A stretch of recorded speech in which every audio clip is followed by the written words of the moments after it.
जो पीरियड में कोई मतलब किसी भी टेबल में कोई ब्लॉक्स होते हैं, तो अगर मान लो मैंने ये कहा कि एक कैटेगराइजेशन ये है 1 2 3 4, 1 2 3 4, ठीक है। एक ये कैटेगराइजेशन है। कैटेगराइजेशन मतलब क्या कि हॉरिजॉन्टल ग्रुप्स, जो ये हॉरिजॉन्टल आपको एक इधर ये दिखाई दे रहा है, ये क्लासिफिकेशन, एक हॉरिजॉन्टल ये, एक हॉरिजॉन्टल ये, तो जो हॉरिजॉन्टल कैटेगरीज होती है ना, जैसे ये एक हॉरिजॉन्टल, इसको कहते हैं हम रो। तो ये हो गई पहली रो, ये हो गई दूसरी रो, ये हो गई तीसरी रो, ये हो गई चौथी रो, ठीक है। तो जो हॉरिजॉन्टल डिस्ट्रीब्यूशन होता है उसको हम कहते हैं हमेशा रो, और जो वर्टिकल होता है 1 2 3 4 और 5, हॉरिजॉन्टल तो होती है रोज और वर्टिकल होते हैं कॉलम्स, ठीक है। तो जो वर्टिकल जो हॉरिजॉन्टल ग्रुप्स हैं हमारे पास, जो हॉरिजॉन्टल ग्रुप्स हैं उनको हम बोलेंगे पीरियड्स,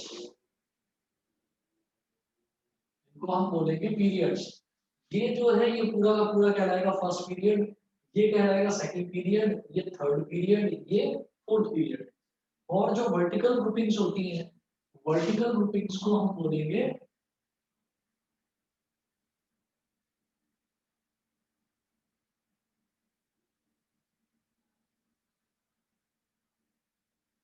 इसको हम बोलेंगे ग्रुप्स। तो याद रखिएगा बेटा, हॉरिजॉन्टल तो होते हैं पीरियड्स और वर्टिकल होते हैं ग्रुप्स। तो इसी वजह से हम ये देखेंगे, फर्स्ट ग्रुप का एलिमेंट अगर मान लीजिए कहीं पर भी ये मेंशन करा गया होगा कि फर्स्ट ग्रुप के एलिमेंट की बात करनी है, तो समझ लेना ये वर्टिकल ग्रुपिंग्स की बात हो रही है। और अगर आपसे ये बोला जाए कि सेकंड पीरियड की बात हो रही है या थर्ड पीरियड की बात हो रही है, तो आप समझ जाना कि थर्ड पीरियड में कहीं ना कहीं वो एलिमेंट लाई करता है, ठीक है। तो अब जब पीरियोडिक क्लासिफिकेशन ऑफ एलिमेंट्स की बात हुई, तो सबसे पहला ये सवाल उठता है कि ये जो एलिमेंट्स थे, इन एलिमेंट्स का सबसे पहले डिस्कवरी हुई तो हुई कैसे, कौन से ईयर में हुई, किसने इनके बारे में बताया कि ये इस तरीके से अलग अलग एलिमेंट्स होते हैं, ठीक है। तो उन सब चीजों एक्सक्यूज मी की सर। हाँ जी बताइए। सर आपने अभी स्टार्ट किया है, मैं थोड़ी लेट हो गई थी। हाँ मैंने अभी स्टार्ट करा है, 5-6 मिनट में भी लेट था। Okay sir. हाँ, तो आप ये देखिएगा कि हॉरिजॉन्टल जितने भी ग्रुप्स होते हैं, जो हॉरिजॉन्टल हमारी कैटेगरीज होती हैं उनको हम बोलते हैं पीरियड्स, और जो वर्टिकल कैटेगराइजेशन होता है उसको हम बोलते हैं ग्रुप्स। अब जरा देखो आप, हमने ये कहा कि सबसे पहले एलिमेंट्स जो हैं, एलिमेंट्स की डिस्कवरी हुई तो किसने करी। फिर जब एलिमेंट्स की डिस्कवरी हुई तो ऐसे थोड़ी है, एक तो ये हो गया कि एलिमेंट्स को हमने कह दिया कि हाँ भाई ये 50 एलिमेंट है, ठीक। फिर हमने ये कहा कि नहीं भाई उनकी कुछ कैटेगरीज भी होगी, जैसे हमने एक चैप्टर पढ़ा था मेटल्स एंड नॉन मेटल्स। तो मेटल्स एंड नॉन मेटल्स में हमने एक चीज देखी, वो चीज ये थी कि अगर मान लीजिए हम किसी भी मेटल की बात करते हैं, तो ऑब्वियस सी बात है कि वहां पर मेटल जो है वो इलेक्ट्रॉन डोनेट ही करेगा। अगर हम नॉन मेटल की बात करते हैं तो वो इलेक्ट्रॉन एक्सेप्ट ही करेगा, ठीक है। तो हमने ये बेसिक कैटेगरी देखी थी कि मेटल कैटायन बनाता है और नॉन मेटल एनायन बनाता है। तो ये हमने क्या देखा, ये हमने उसका क्लासिफिकेशन देखा, मतलब हमने एक डेफिनेशन दे दी। तो इस तरह से हमने क्या करा, हमने ये देखा कि कितने, अगर मान लीजिए मेरे पास 50 एलिमेंट्स हैं, तो मैंने ये देखा कि वो जो 50 के 50 एलिमेंट्स हैं उसमें से कितने एलिमेंट्स ऐसे हैं जो कैटायन बना रहे हैं। हमने कह दिया भाई 50 में से 10 एलिमेंट्स ऐसे हैं जो कैटायन बना रहे हैं, फॉर एग्जाम्पल 50 में से 10 एलिमेंट्स ऐसे हैं जो कैटायन बना रहे हैं। तो हमने 10 एलिमेंट्स को उठाया, उठाकर एक एक साइड हमने रख दिया, और हमने कहा कि यहाँ पर इस जगह जितने भी सारे के सारे एलिमेंट्स लिखे हुए हैं ये सारे के सारे मेटल्स हैं, ठीक है। तो हो सकता है मैंने उसको फर्स्ट ग्रुप में रख दूं, हो सकता है मैं उसको थर्ड पीरियड में रख दूं या फोर्थ पीरियड में रख दूं, कहीं पर भी रख सकता हूँ, ठीक है। तो वो किस तरीके से रखा साइंटिस्ट ने, वो डिस्कस करेंगे अभी। ऐसे ही किसी ने कहा कि एनायन है, तो एनायन कितने, जो भी एलिमेंट्स एनायन बना रहे हैं वो सारे के सारे नॉन मेटल्स होंगे। तो आपने एक कैटेगरी बना ली नॉन मेटल्स की, आपने नॉन मेटल्स को एक तरफ उठाकर रख दिया, तो इसका मतलब क्या हो गया कि वो हमारे नॉन मेटल्स हो गए। तो हमने एलिमेंट्स का कैटेगराइजेशन करा मेटल्स एंड नॉन मेटल्स के बेस पर। इसी तरीके से अलग अलग साइंटिस्ट ने अलग अलग तरीके से क्लासिफिकेशन करा था, कैसे करा था वो शुरुआत से हमको पढ़ना है। देखिए, सबसे पहले जब एलिमेंट्स की जब एलिमेंट्स जो है वो डिस्कवर हुए और एलिमेंट्स की स्टार्टिंग हुई, जब एलिमेंट्स डिस्कवर हुए और एलिमेंट्स की स्टार्टिंग हुई तो हम ये कहते हैं कि भाई सबसे पहले एक साइंटिस्ट था, उसका नाम था Dobereiner. DOBEREINER apostrophe S TRIADS, Dobereiner's triads. और साइड में हम बात करते हैं ईयर की।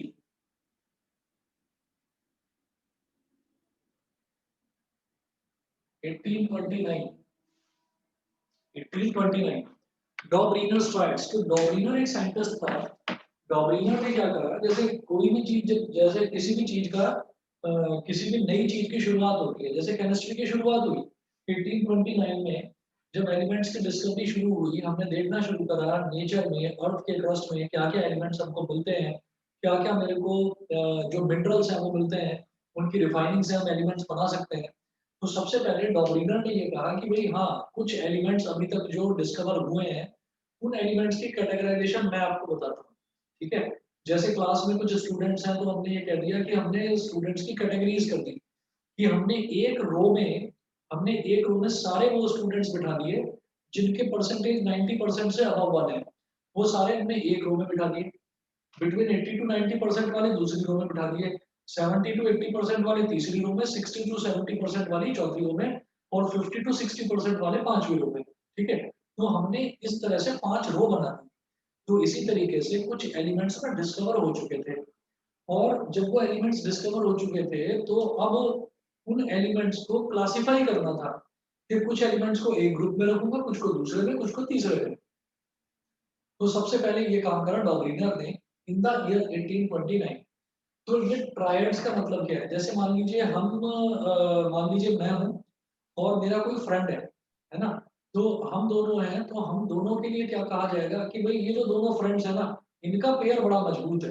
बड़ा मजबूत का मतलब क्या है कि इनकी दोस्ती बड़ी पक्की है। इनकी दोस्ती इतनी पक्की है कि कोई कितना भी किसी के बारे में गलत बोले, लेकिन इनकी दोस्ती नहीं टूटती।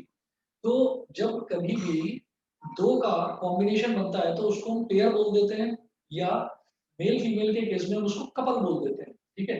तो वो जो पेयरिंग होती है, पेयरिंग का मतलब हमेशा दो का ग्रुप।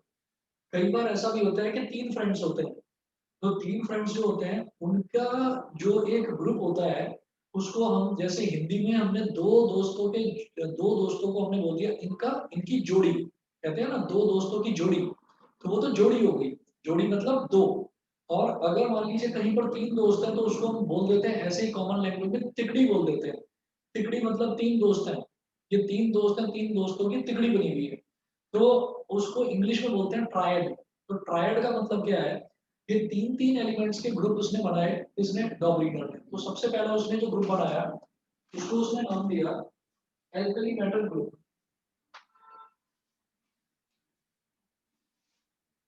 तो डॉबरीनर ने पहला जो अपना ट्रायड बनाया, यानी कि पहला जो तीन एलिमेंट्स का ग्रुप बनाया, उसको उसने बोला alkali metal, alkali metal group, alkali metal group. अब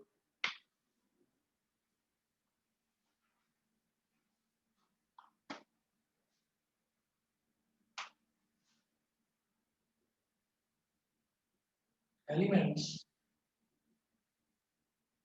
ऑफ द ट्रायड, मतलब इस जो ये जो तिकड़ी है एल्कली मेटल ग्रुप की, इसमें कौन कौन से एलिमेंट्स थे, lithium sodium potassium. Lithium, sodium,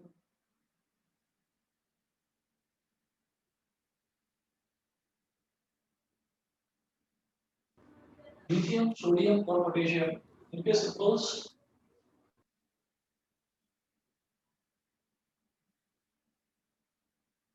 lithium का सिंबल होता है Li, सोडियम का सिंबल Na, और पोटेशियम का सिंबल होता है K। फिर इनके एटॉमिक मासेस।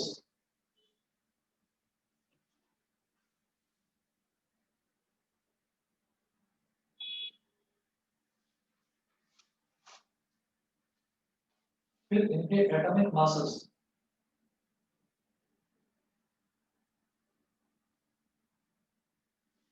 लिथियम का एटॉमिक मास 7,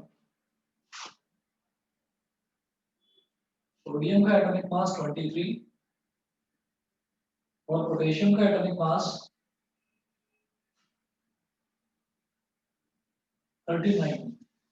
तो इसने ये बोला, आप सुनिएगा, इसने ये कहा कि ऐसे ही मैंने कोई तीन तीन एलिमेंट्स को ऐसे ही नहीं रख दिया आपनी मर्जी से कि कोई भी तीन एलिमेंट्स को उठाया और एक जगह मैंने रख दिया उनको, ऐसे ही नहीं रखा। उसने ये कहा कि वो जो तीन एलिमेंट्स होंगे ना, उनकी प्रॉपर्टीज एक दूसरे से रिजेंबल करेगी। दूसरा, उनमें कुछ ऐसा खास होगा कि उनके जो एटॉमिक मास होंगे, तो जैसे तीन का ट्रायड बनाया हमने, तो पहले वाले का एटॉमिक मास 7 है और तीसरे वाले का एटॉमिक मास 39 है। तो जो बीच वाला होगा वो इन दोनों का एवरेज होगा, है ना।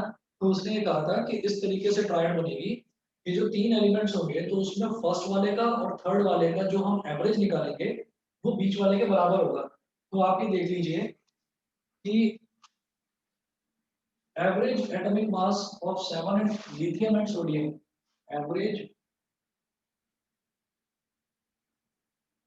atomic mass of lithium and sodium। तो लिथियम का एटॉमिक मास 7 है, और सॉरी, लिथियम एंड सोडियम नहीं, lithium and potassium, potassium, lithium and potassium. तो लिथियम का एटॉमिक मास 7 है और पोटेशियम का एटॉमिक मास है 39। जब कोई दो चीजों का एवरेज निकाला जाता है तो दोनों को ऐड करके डिवाइड बाय 2 कर देते हैं, वही जैसे हम मीन निकालते थे, sum of all observation, sum of number of observations.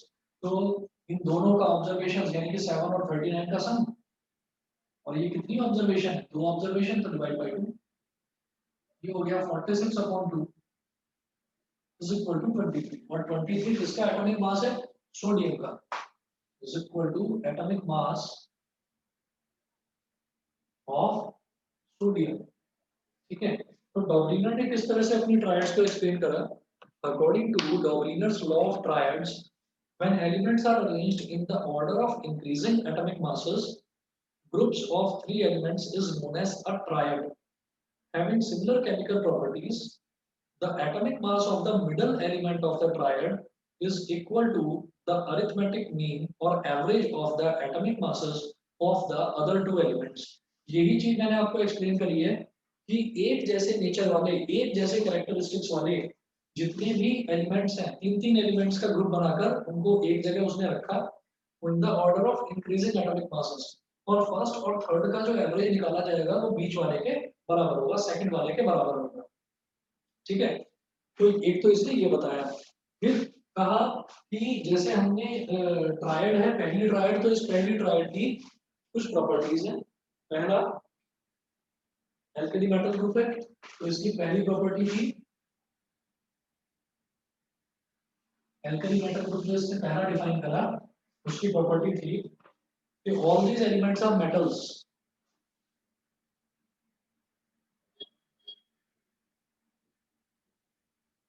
all these elements are metals। Excuse me sir. हाँ जी बेटा बोलो।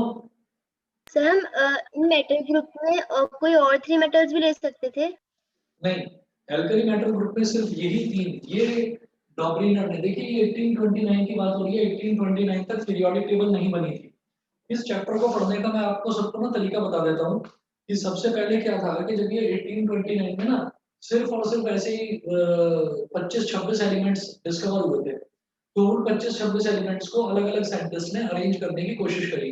तो डॉबलिनर ने ट्रायड्स बनाए, तो पहला ट्रायड है, फिर दूसरा ट्रायड है, फिर तीसरा ट्रायड है, अभी मैं डिस्कस करूंगा तीनों ट्रायड। तो कहीं ना कहीं डॉबलिनर, कहीं ना कहीं एडवांटेजेस थी डॉबलिनर की, और डॉबलिनर ने जो ये ट्रायड्स बनाए थे कहीं ना कहीं डॉबलिनर फेल भी हो गया, तो उसकी कुछ डिसएडवांटेजेस भी थी। तो जब भी कोई एक मॉडल, जब भी कोई एक चीज फेल होती है, तभी कोई एक नई चीज डेवलप होती है। तो डॉबलिनर का जो मेथड था वो फेल हुआ, फिर नया मेथड आया, वो दूसरे साइंटिस्ट ने बनाया, उसका नाम था न्यूलैंड। फिर न्यूलैंड का जो न्यूलैंड ने चीज एक्सप्लेन करी, फिर वो फेल हुई। वो फेल होने के बाद में फिर तीसरा एक साइंटिस्ट आया, उसका नाम था मेंडलीव। फिर मेंडलीव की जो टेबल थी वो फेल हुई, तो फिर हमारा जो नया आया वो उसको कहलाता है मॉडर्न पीरियोडिक लॉ और मॉडर्न पीरियोडिक टेबल। तो जब हम मॉडर्न पीरियोडिक टेबल की बात करेंगे तो उससे पहले जो हमारे सिलेबस में है वो हमें ये लेकर चल रहा है कि कहाँ कहाँ से एलिमेंट्स की शुरुआत हुई थी। तो जैसे अल्कली मेटल ग्रुप है ना, तो इसको हम अपने हिसाब से अरेंज नहीं करेंगे कि हमने मेटल्स को हमने एलिमेंट्स को अरेंज कर दिया कुछ इस तरह से कि पहले और तीसरे का जो एटॉमिक मास का एवरेज है वो बीच वाले के बराबर हो, वो हम नहीं करेंगे। वो डॉबरिनर ने जैसा बताया हमको बस वो याद करना है, समझ तो सर जो हमारे उस ईयर में एलिमेंट्स नहीं हुए थे इन्वेंट, तो वो हाँ सारे एलिमेंट्स के भी ग्रुप फिक्स्ड हैं अब। उनके लिए देखिए मैं बताऊंगा अभी आपको। ये ना यही एडवांटेजेस और डिसएडवांटेजेस में हमको स्टडी करना है। जैसे डॉबरिनर है तो डॉबरिनर का एक कमी थी डॉबरिनर की और डॉबरिनर के मॉडल की। डॉबरिनर ट्रायड जो है डॉबरिनर का जो लॉ था उसमें एक कमी थी। डॉबरिनर ने ये बोल दिया था कि अभी तक इतने एलिमेंट्स डिस्कवर हुए हैं और आगे फ्यूचर में कोई एलिमेंट्स डिस्कवर होंगे ही नहीं। और जो रूल मैं बता रहा हूँ वही ठीक है, बाकी रूल सब आगे गलत, बाकी जितने भी रूल्स हैं वो सब गलत है। तो डॉबलिनर ने ये बताया। तो उस टाइम क्या था, उस टाइम सिर्फ डॉबलिनर ने इसको स्टडी करा था। तो उसको ये लग रहा था कि जो वो कह रहा है वही ठीक है ना। तो फिर क्या हुआ, फिर धीरे धीरे जब नए साइंटिस्ट आए उन्होंने मतलब एक्सपेरिमेंट्स वगैरह करने शुरू करे, तब उनको पता चला कि डॉबलिनर का जो रूल था उसमें भी काफी सारी ड्रॉबैक्स थी। फिर उन्होंने उसके रूल को गलत और अपने रूल को सही साबित करा। फिर उसके बाद में उनमें भी कुछ ड्रॉबैक्स थे। तो क्या था कि डॉबरिनर ने तो ये कह ही दिया था कि कोई नए एलिमेंट्स डिस्कवर होंगे ही नहीं, समझ रहे हो। तो नए एलिमेंट्स के लिए जगह छोड़ने की कोई उसने कोशिश भी नहीं करी। नहीं समझे मेरी बात? अगर नहीं समझे हैं समझ। तो अभी रुकिए, अभी पहले हम इसको इसकी ट्रायड्स डिस्कस करते हैं, फिर इसकी एडवांटेजेस और डिसएडवांटेजेस की बात फिर करते हैं। अभी रुकिए। हमने कहा कि सबसे पहला इसमें इन्होंने बोला कि जो पहली इन्होंने तिकड़ी पहली जो इन्होंने ट्रायड बताई डॉबरिनर ने, तो उसमें 3 एलिमेंट्स थे और इन्होंने तीनों एलिमेंट के बारे में प्रॉपर्टी बताई। क्या? कि all these elements are metals. ठीक है, पहली प्रॉपर्टी तो ये बताई। दूसरी, all these elements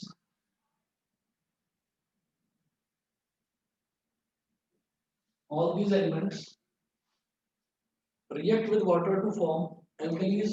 All these elements react with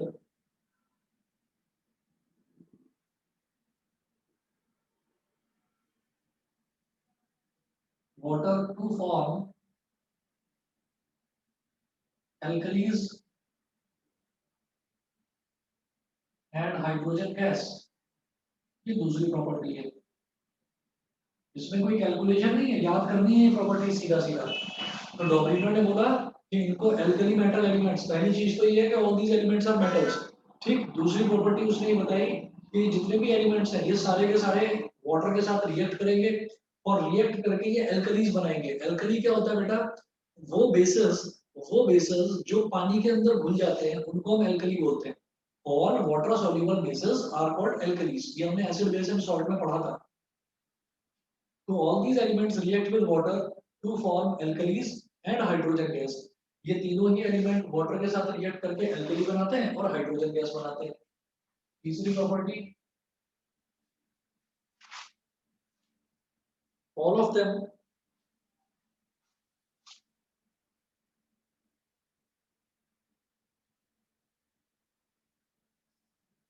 have a valency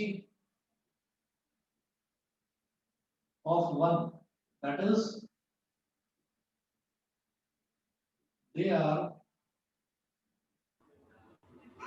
monovalent। mono मतलब 1 और valent is for valency, that is they are monovalent। all of them have a valency of 1। ठीक है, तो ये प्रॉपर्टीज हुई इसकी। उसके बाद जो अगला ट्रायड था, वो अगला ट्रायड इन्होंने क्या बताया? द अल्कलाइन, जैसे ये था एल्कली मेटल ग्रुप, दूसरा था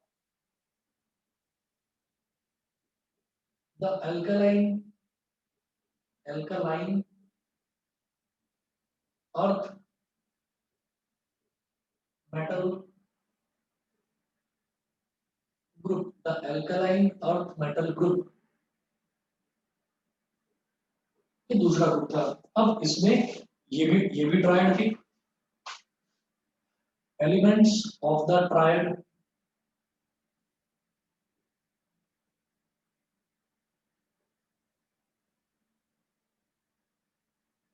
Elements of the triad, then उनके symbols,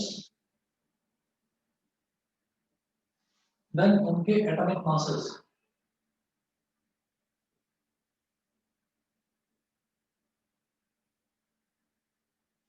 तो elements of the triad, triad के एलिमेंट्स, इसमें क्या क्या एलिमेंट्स थे? Calcium, strontium and barium.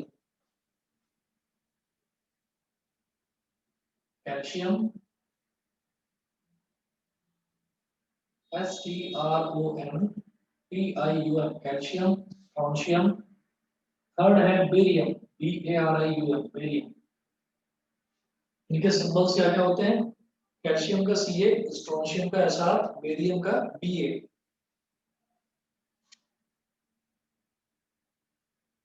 SR, barium का BA। एटॉमिक मासेस 40, 88 और 137। 40, 88 और 137, ठीक है। तो अब मैं क्या देखूंगा कि एवरेज एटॉमिक मास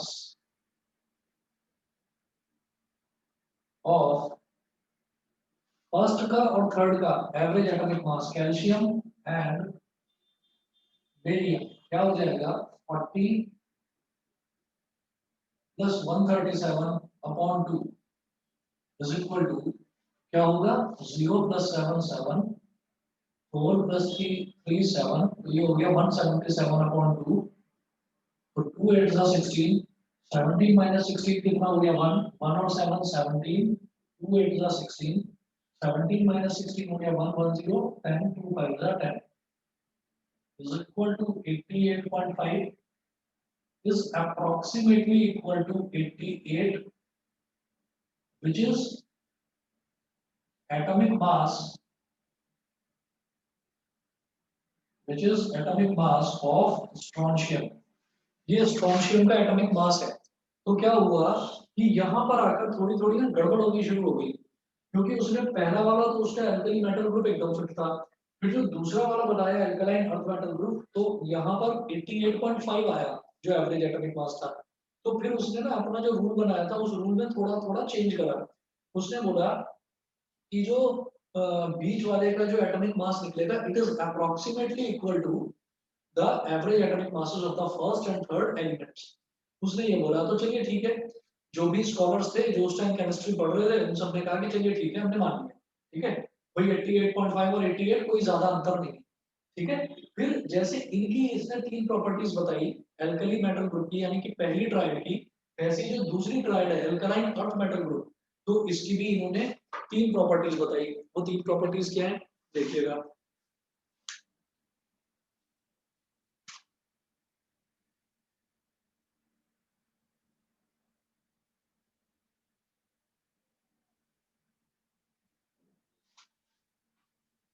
जैसे आप अगर साथ साथ याद करते चले तो देखिए सबसे पहले में उसने बोला था all these elements are metals, ये पहली वाली ट्रायड में था, all these elements are metals.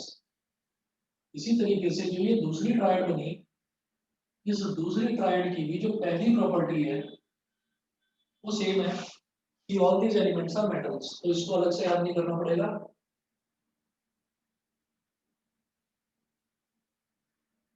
All these elements all these elements are metals, ये हो गया, ठीक है। उसके बाद दूसरी प्रॉपर्टी क्या थी कि the oxides of all these elements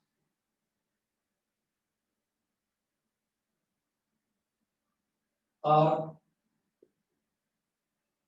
alkaline in nature। ये जो एलिमेंट्स हैं, तीनों elements calcium, strontium and barium, इन तीनों के ऑक्साइड, मतलब अगर इनको मैं ऑक्सीजन के साथ रिएक्ट करा दूं तो जो इनके ऑक्साइड्स बनेंगे, वो जो ऑक्साइड्स हैं वो सारे के सारे they are alkaline in nature, ठीक है। ये दूसरी प्रॉपर्टी हुई। तीसरी प्रॉपर्टी क्या है? ऑल दीज एलिमेंट्स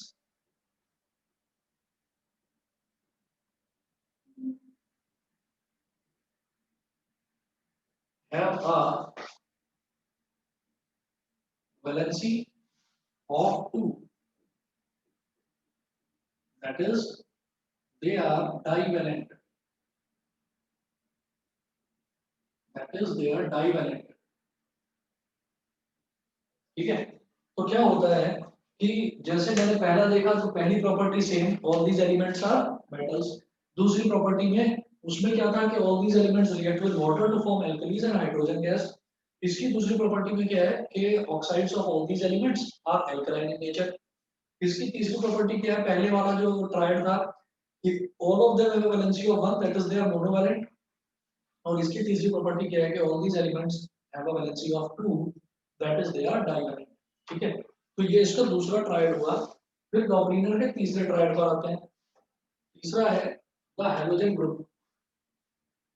ठीक है बेटा, पहला हो गया द एल्कली मेटल ग्रुप, दूसरा होगा the alkaline earth metal group, और तीसरा हो गया the halogen group.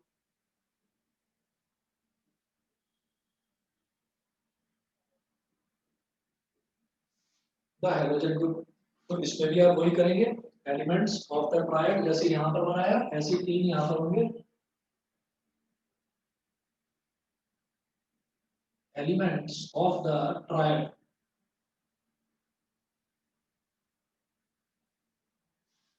Elements of the triad.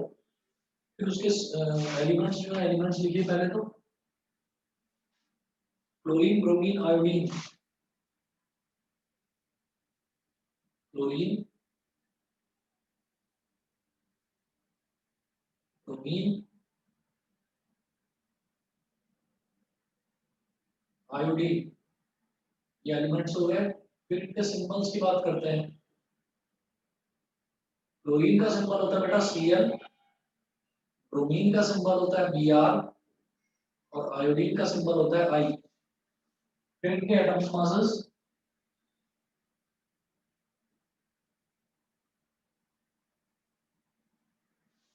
Atomic masses, atomic masses होते हैं 35.5,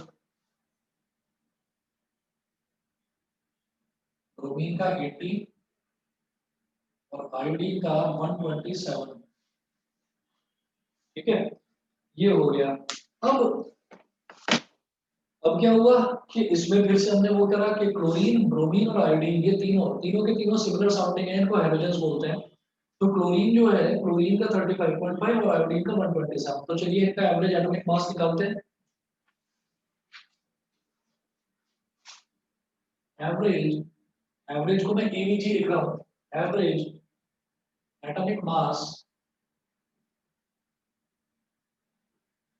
of chlorine and iodine, Cl and I, क्या हो जाएगा? 35.5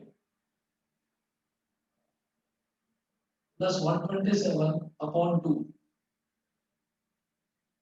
ठीक है, तो इनको दोनों को ऐड करिए तो कितना आ जाएगा? 0.5, 5 प्लस 7 12, 1 कैरी आ गया, 1 प्लस 3 4, 4 प्लस 2 6, 162.5 अपॉन 2। डिवाइड करिए, 2 8 जा 16, 2 1 जा 2, 2 1 जा 2, और फिर 2 2 जा 81.25 आ गया। ठीक है, 81.25।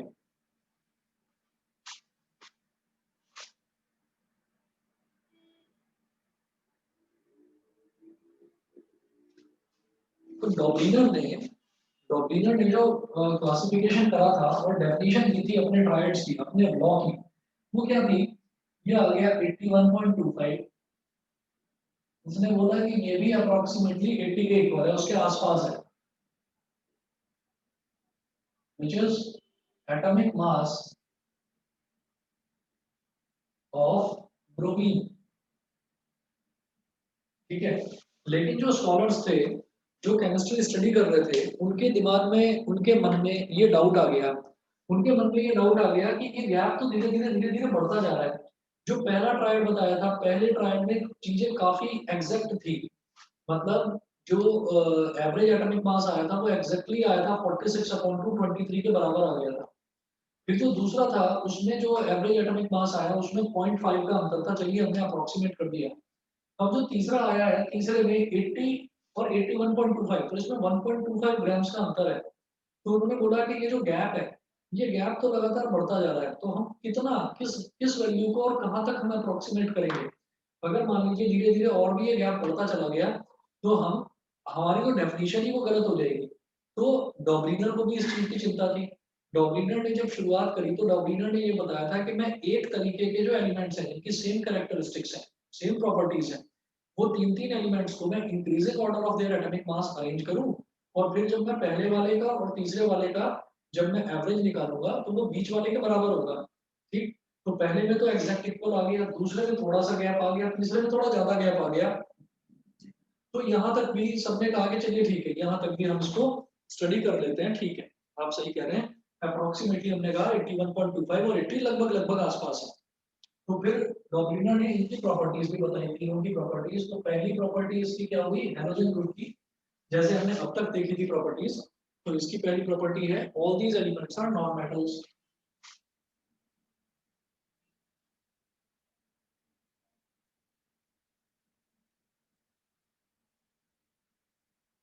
All these elements are non metals, ठीक है। फिर जो दूसरी प्रॉपर्टी आई इसकी, दूसरी प्रॉपर्टी क्या थी, all these elements react with water.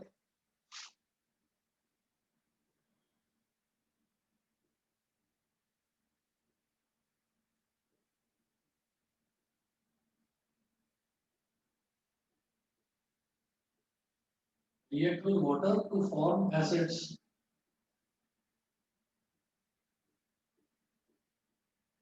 ये दूसरी प्रॉपर्टी हो गई। और जो तीसरी प्रॉपर्टी है, तीसरी प्रॉपर्टी इसकी क्या थी कि all these elements have a valency of 1।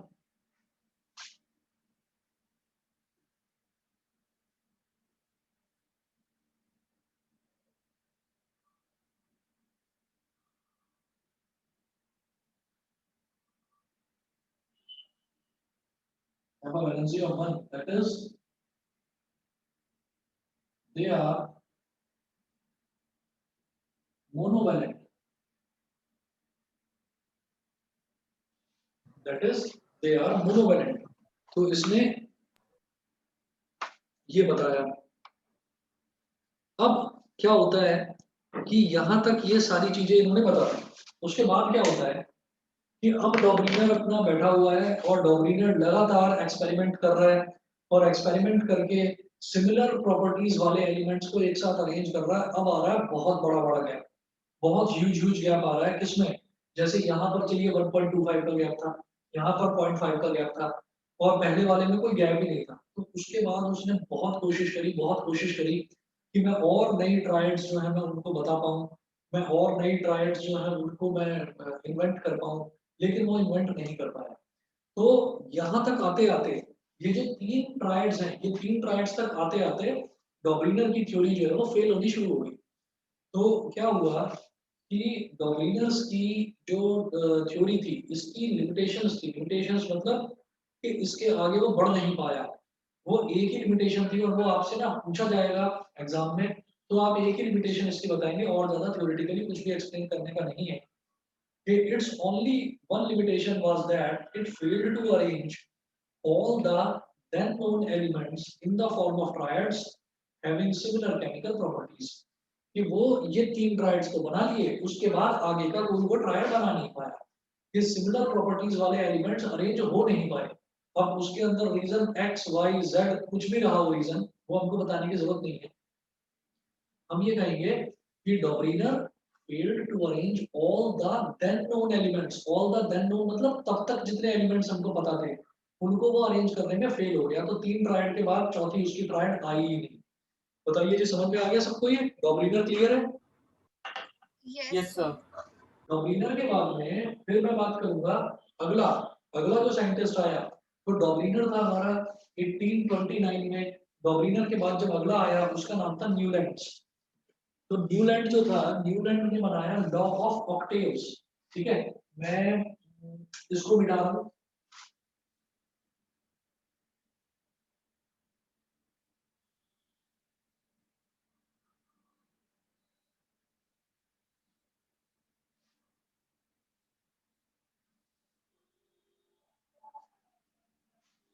पूरा मिटा रहा हूं।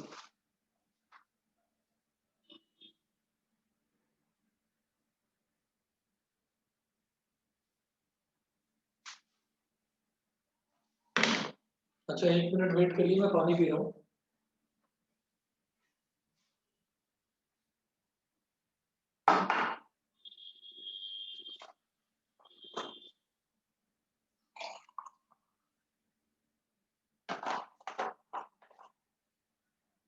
ये जो डॉर्नियर ट्रायड बताया, ये सबको क्लियर है ना? Yes, sir. हाँ जी सर। बाकी बच्चे जो शांत बैठे हुए हैं वो बताइए। Yes, sir. Yes, sir.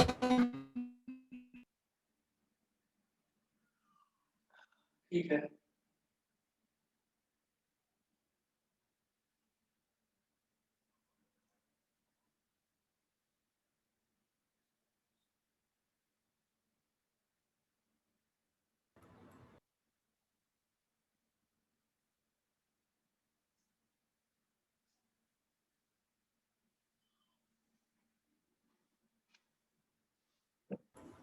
Sir, हाँ जी, सर मैं थोड़ा लेट ज्वाइन हुआ था। जो जो आपने पहले वाले बताए थे, तो उसकी मैंने सिर्फ प्रॉपर्टीज देखी थी, मैंने वो वाला देखा नहीं था मैंने। कोई बात नहीं, मैं आपको लिंक भेजूंगा ना। अब मेरा हाँ नेटवर्क ठीक से सर। काम कर रहा है, मैं रात तक आपको 11:30 बजे तक मैं लिंक भेज दूंगा। Okay sir. ठीक है ना? तो देख लेना, उसमें कोई दिक्कत नहीं आएगी, समझ जाओगे, ज्यादा मुश्किल नहीं है। Okay sir. चैप्टर ये जो है, इसको आप लॉजिकली पढ़ते चलना, तो बड़ा इंटरेस्टिंग चैप्टर है, मजा आएगा इसको पढ़ने में। चलिए जी, अगला देखते हैं। अगला है Newlands law of octaves.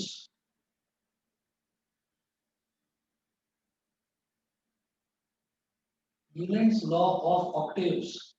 Octaves का मतलब क्या है? जैसे पहला था डॉबरिनर ट्रायड, तो डॉबरिनर ट्रायड का मतलब ये था कि उसमें तीन तीन एलिमेंट्स का उसने ग्रुप बनाया था। ऑक्टेव्स का मतलब क्या है कि ऑक्ट का मतलब, बेटा हम अभी कार्बन एंड इट्स कंपाउंड्स में नोमेनक्लेचर वाला कर रहे हैं, तो ऑक्ट का मतलब होता है 8। ठीक है, ऑक्ट का मतलब 8 होता है। तो न्यूलैंड ने क्या कहा कि मैं एलिमेंट्स को कुछ इस तरह से अरेंज करूंगा। एलिमेंट्स को हम कुछ इस तरीके से अरेंज करेंगे कि अ, हर एक 8वें एलिमेंट की जो प्रॉपर्टी होगी वो पहले एलिमेंट से मिलती हुई होगी, सेम होगी। Every 8th element resembles with the properties of the first element. ठीक है, तो उसने ये बताया, और इसने उन एलिमेंट्स को अरेंज भी कर दिया, है ना? और अरेंज करके देखिएगा, सुनिए, पहले तो इसकी डेफिनेशन क्या थी। न्यूटन्स लॉ ऑफ ऑक्टेव्स है क्या? According to the Newton's law of octaves, when elements are arranged in the order of increasing atomic masses, the properties of the 8th element starting from a given element are a repetition of the properties of the first element. Classification based on Newton's law of octave is defined as, देखिएगा कि मैं इस classification को एक छोटी table के through समझाऊंगा।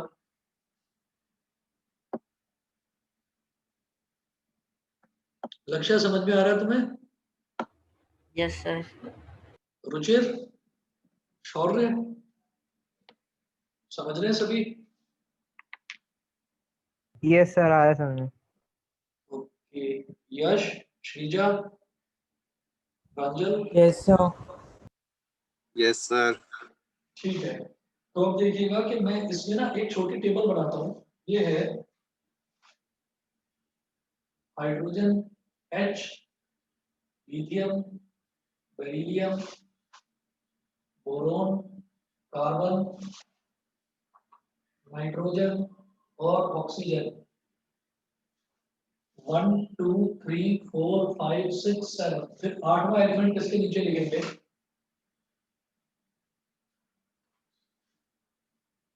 Chlorine, sodium, magnesium, aluminium, silicon, phosphorus, sulphur. फिर अगला लिखेंगे chlorine, potassium, calcium, chromium, tin, manganese और आयरन। टाइटेनियम, मैंगनीज और आयरन। आयरन मतलब Fe। फिर है CO यानी कि cobalt and nickel. Cobalt and nickel को एक साथ रखेंगे।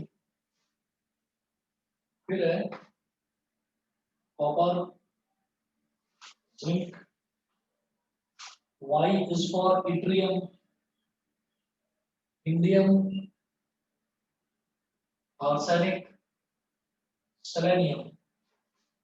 उसके बाद bromine, rubidium, strontium, selenium and lanthanum. Sorry, फिर डैश डैश। मतलब क्या था कि इतने ही एलिमेंट्स तब तक में डिस्कवर हुए थे, इतने ही एलिमेंट्स तब तक डिस्कवर हुए थे। अब जरा देखिएगा कि इसमें इन्होंने बोला कि अगर मान लीजिए मैं किसी भी एलिमेंट को पहला एलिमेंट मान लूं, किसी भी एलिमेंट को हम पहला एलिमेंट मान लेते हैं। फॉर एग्जांपल मैंने कहा कि मैं तो अपनी गिनती यहां से शुरू करूंगा हाइड्रोजन से, ठीक है। तो हाइड्रोजन क्या हो गया, 1 2 3 4 5 6 7 8, मतलब 8वीं पोजीशन पर फ्लोरीन है। स्टार्टिंग फ्रॉम हाइड्रोजन, हाइड्रोजन और फ्लोरीन की प्रॉपर्टीज रिजेंबल करेगी। फिर हमने चेक करा कि क्या हाइड्रोजन और फ्लोरीन की प्रॉपर्टीज रिजेंबल करेगी, तो वो हमने अलग अलग चीजों से, हाइड्रोजन का रिएक्शन ऑक्सीजन से कराया, फ्लोरीन का रिएक्शन ऑक्सीजन से कराया, हाइड्रोजन का रिएक्शन वाटर से कराया, फ्लोरीन का रिएक्शन वाटर से कराया, हाइड्रोजन के थ्रू इलेक्ट्रिसिटी पास करी, फ्लोरीन के थ्रू इलेक्ट्रिसिटी पास करी। मतलब बहुत सारे अलग अलग जो रिएक्शंस होते हैं वो हाइड्रोजन और फ्लोरीन के साथ रिएक्ट कराया, तो दोनों ने सेम तरीके से बिहेव करा, ठीक है। जिस तरीके का आउटपुट हाइड्रोजन देता था वैसे ही फ्लोरीन देता था। तो हमने कहा अरे भाई ये तो ठीक है। फिर क्या करा, लिथियम के लिए चेक करा।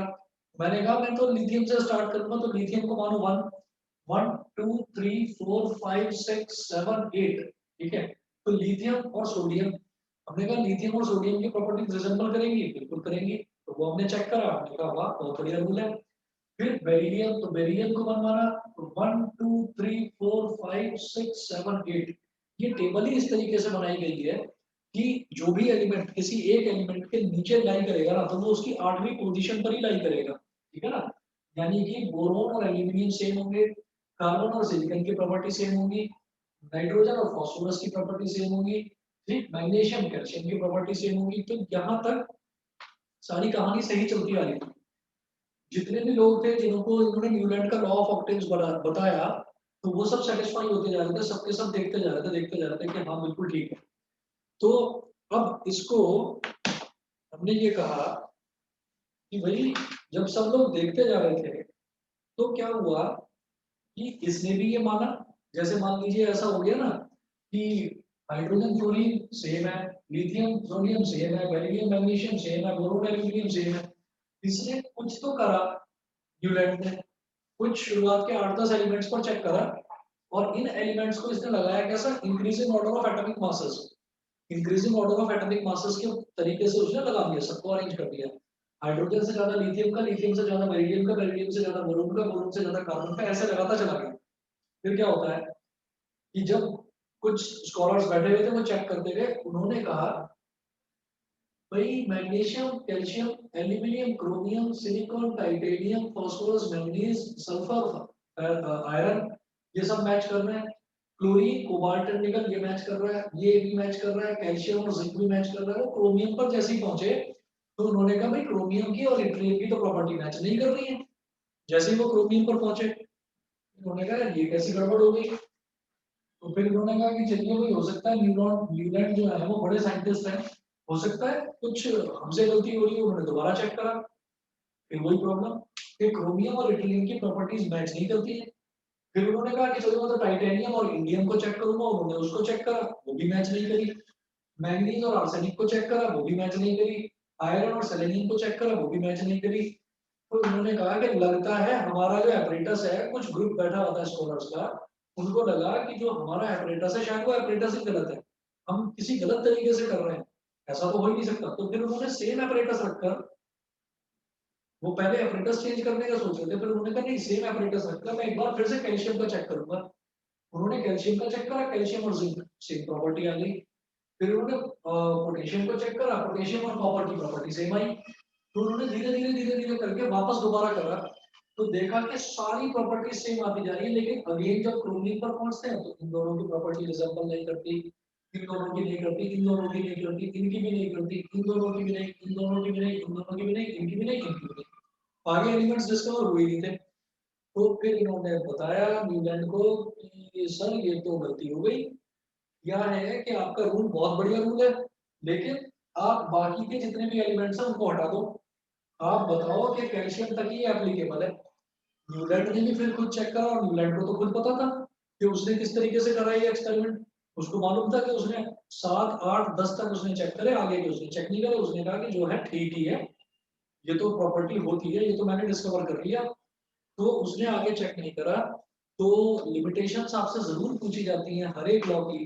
तो पहली लिमिटेशन आप यही बताएंगे कि Newlands law of actives was applicable to the classification of elements up to calcium only. After calcium every earth element did not possess the properties similar to that of the first element। Calcium के बाद ये law fail हो गया। फिर आता है जी second, इसका जो सेकंड जो इसकी ड्रॉबैक थी वो क्या थी? क्या हुआ कि न्यूलैंड को थोड़ा ओवर कॉन्फिडेंस हो गया। Newlands assumed that only 56 elements existed in nature and no more elements would be discovered in the future. But later on, several new elements were discovered whose properties did not fit into Newland's law of octaves. Newland ने ये कहा था कि पूरी दुनिया में, पूरे nature में सिर्फ 56 एलिमेंट्स ही डिस्कवर हुए हैं, और आगे भी आने वाले टाइम में भी कोई नए एलिमेंट्स डिस्कवर नहीं होंगे। न्यूलैंड ने ये बोला था, लेकिन धीरे धीरे और साइंटिस्ट भी आते गए और उन्हें फर्दर नए एलिमेंट्स भी डिस्कवर करे। तो यहाँ पर भी न्यूलैंड की थ्योरी फेल हो गई। ठीक है। Third, in order to fit elements into his table, Newlands put even two elements together in one slot, and that too in the column of unlike elements having very different properties, example cobalt and nickel। अपने rule को किसी भी तरीके से, अपने law को किसी भी तरीके से जस्टिफाई करने के लिए, प्रूव करने के लिए, न्यूलैंड ने जबरदस्ती दो एलिमेंट्स जिनकी प्रॉपर्टीज भी आपस में रिसेंबल नहीं करती, उन दो एलिमेंट्स को एक जगह पर बिठाया, जैसे कोबाल्ट एंड निकल। ठीक है, सेलेनियम एंड लैंथेनियम। तो ये इस चीज को एक्सप्लेन नहीं कर पाया। न्यूलैंड से पूछा कि ये आपने क्यों करा, तो वो इस चीज को एक्सप्लेन नहीं कर पाया। तो यहाँ पर भी न्यूलैंड की थ्योरी फेल हुई। उसके बाद अगला है, अगला जो इसका ड्रॉबैक है, The iron element, which resembles cobalt and nickel elements in properties, was placed far away from these elements। हम ये कहेंगे कि आयरन जो है, आयरन की और कोबाल्ट और निकल की प्रॉपर्टीज बिल्कुल सेम है। ठीक है, बहुत हद तक मिलती है। आयरन, कोबाल्ट और निकल आप जानते हैं, ये तीन ही एलिमेंट्स ऐसे होते हैं जो दुनिया में, नेचर में ऐसे एलिमेंट्स होते हैं जो मैग्नेटिक प्रॉपर्टीज शो करते हैं, है ना। तो इनको इतनी इतनी दूर रख दिया। ठीक, तो इस चीज को एक्सप्लेन करने के लिए बोला कि भाई इनको साथ में रखना चाहिए था, इनको आपने इतना दूर क्यों रखा है। तो उस चीज को भी न्यूलैंड एक्सप्लेन नहीं कर पाए। तो क्या हुआ कि ये जो चार मेजर ड्रॉबैक्स आए, इसकी वजह से कुछ टाइम तक 1860 1829 में आया था डॉबरिनल, और 1864 में इसकी थ्योरी आई। तो कुछ टाइम तक तो न्यूलैंड की थ्योरी चलती रही, लेकिन धीरे धीरे जो नया साइंटिस्ट आया मेंडली, तो मेंडली ने पीरियोडिक टेबल बना दी, और पीरियोडिक टेबल उसने बनाई, फिर पीरियोडिक टेबल चलने लगी। तो कल की क्लास में हम देखेंगे कि पीरियोडिक टेबल में मेंडलीव ने क्या बताया, और फिर मेंडलीव की पीरियोडिक टेबल भी किस तरह से फेल हुई, और फिर जो आज की तारीख में जो हम पीरियोडिक टेबल पढ़ रहे हैं, वो पीरियोडिक टेबल 100% सही कहाँ कहाँ है, और उसमें भी कुछ कमियां हैं जिस पर अभी भी काम चल रहा है, लेकिन अभी तक कोई कंक्लूजन नहीं निकल पाया। ठीक है ना। तो उस चीज को हम कल करेंगे, आज के लिए बेटा इतना ही करेंगे। ठीक है, इसके जो नोट्स हैं भेज दूंगा। हाँ जी बताइए, बोलिए बोलिए। सर आपने अभी बोला था कि Fe और कोबाल्ट और निकल को हमने दूर क्यों रखा, इस चीज को वो आंसर नहीं कर पाए थे। आंसर नहीं कर पाए, फेरस कोबाल्ट और निकल, आपने जो तो भी कोबाल्ट बताया और था निकल की कि प्रॉपर्टी सेम है, कोबाल्ट और निकल की प्रॉपर्टी सेम है, तो आयरन की भी कोबाल्ट और निकल से सेम है प्रॉपर्टी, तो उसने आयरन को अलग क्यों रखा? यहाँ पर रखो ना, उन्होंने कहा कोबाल्ट और निकल की प्रॉपर्टी लेकिन सेम सर है। अभी बेटा आवाज कट रही है तुम्हारी, बहुत डिस्टर्बेंस आ रहा है, तुम बोल रहे हो ना तो आवाज कट के आ रही है मेरे पास, दोबारा बोलोगे क्या पूछ रहे हो? हाँ जी सर, हाँ जी सर, वो एक्चुअली यहाँ पे बैंडविड्थ लो है। सर मैं बोल रही थी कि सर मैं कल ही पूछ लूंगी। बहुत लंबी लंबी आवाज आ रही है, नहीं आ रही समझ में मेरे को। सर वो बोल रही है वो कल ही पूछ लेगी। अच्छा हाँ ठीक है, कल पूछ लीजिएगा, ठीक है। सर मेरे को एक और चीज पूछनी थी, जो मेंडेलियन वाला जो साइंटिस्ट था, ये वही साइंटिस्ट है जिन्होंने वो बायोलॉजी में टेस्ट क्रॉस वगैरह बताए थे? बिल्कुल बिल्कुल मेंडली, ना ना ना ना, ये तो मेंडलीव है, वो जो था उसका नाम, सर रेगोर मेंडल। वो ग्रिगोर मेंडल अलग था, ये मेंडलीव अलग है। वो तो ग्रिगोर मेंडल था, ये मेंडलीव है जो जिसने ओके ये कमियां पता लगाई। Okay sir. ठीक है, चलिए बेटा कल मिलते हैं फिर। Okay thank you sir. Okay bye sir. Thank you sir. Okay bye. सभी को क्लियर है ना, समझ में तो आया ना आज का? Yes sir. चलिए जी, नमस्ते सर। नमस्ते सर। ओके। हाँ Advik, happy birthday once again. Thank you sir. Happy birthday okay Anmol. Bye. Thank you.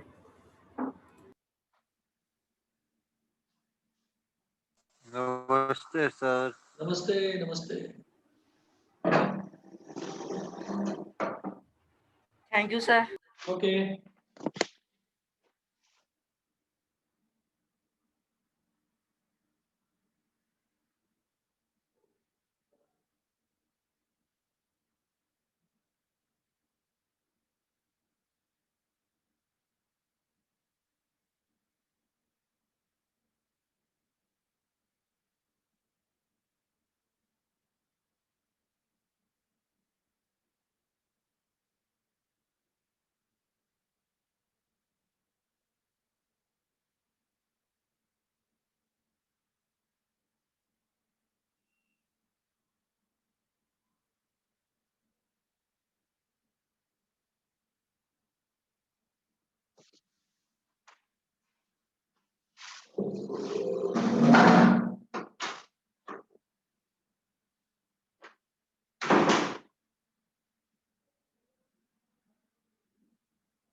आकर्ष अभी 2 मिनट में कर रहा हूँ स्टार्ट।